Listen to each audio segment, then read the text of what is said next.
Alors que les États-Unis émergent lentement de la crise économique de 2008, la plupart des analystes s'accordent à dire que cette élection se joue d'abord et avant tout sur l'économie. Nous avons rencontré le politologue Jan Bremer, qui dirige le think tank Eurazia Group. On a vu certains signes de reprise de l'économie américaine. Vous parlez d'avancées laborieuses à petits pas. Pensez-vous que l'économie est réellement en voie de guérison ? Eh bien, tout dépend de quel point de vue on se place. Si vous faites partie des 10% de gros salaires américains ou si vous êtes un chef d'entreprise, vous sentez probablement que l'économie américaine fonctionne plutôt bien pour vous en ce moment. Et certainement que d'un point de vue macroéconomique, les États-Unis peuvent emprunter à peu près gratuitement, ce qui signifie que beaucoup de gens ailleurs parient dessus. Mais le taux de chômage est élevé. La qualité de vie de l'Américain moyen et la foi qu'ils ont en l'avenir pour eux-mêmes et pour leurs enfants se sont détériorés depuis un bon moment.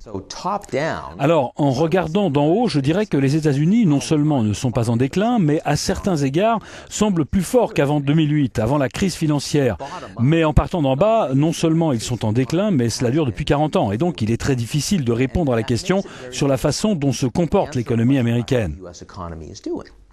Le président Obama revendique l'injection de liquidités dans l'industrie automobile et l'amélioration des chiffres du chômage. Quelle probabilité y a-t-il, selon vous, qu'il en tire parti à l'élection ? Je pense qu'Obama est beaucoup moins fragile qu'il aurait pu l'être face aux accusations selon lesquelles l'économie a implosé sous son mandat. C'est en partie parce que les chiffres du chômage se sont améliorés, même si ce n'est pas aussi rapide qu'il aurait aimé ou qu'il s'y attendait en 2009. En partie aussi parce que l'Europe ne s'est pas effondrée, et il faut donner un certain crédit à Merkel. Et c'est en partie également parce qu'il a eu beaucoup de chance avec le vote de la Cour suprême sur les soins de santé.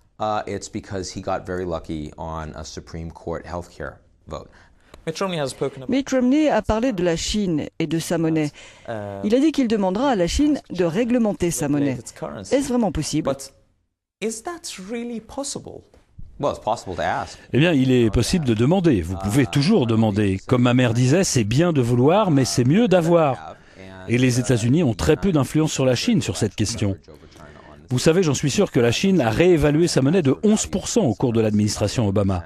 Ils ne l'ont pas fait parce qu'Obama le leur a demandé.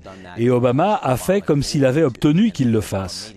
Les Chinois prennent des décisions sur leur monnaie parce qu'ils considèrent que c'est la bonne chose à faire pour eux. Ils sont allés pas à pas et ils ont été très modestes. Mais ils ont été très constants au cours de ces dernières années. Je suppose que ça va continuer.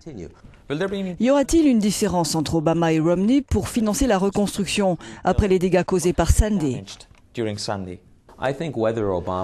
Que ce soit Obama ou Romney qui gagne, je ne pense pas que vous verrez une différence significative dans la façon dont l'argent sera dépensé.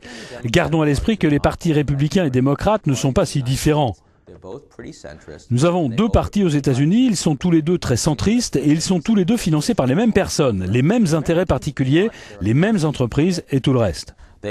Les Américains veulent que leur économie reparte, ils veulent des emplois intéressants, ils veulent des impôts réduits, ils veulent un système de santé qui fonctionne. Ce sont des préoccupations très localisées. Ce que je veux dire, c'est que même l'Afghanistan, où meurent des Américains, quand Romney a obtenu l'investiture à la Convention nationale républicaine, avec une guerre que les États-Unis sont en train de perdre, il n'a même pas mentionné l'Afghanistan. Pourquoi ? Parce qu'il ne sera pas élu sur cette question.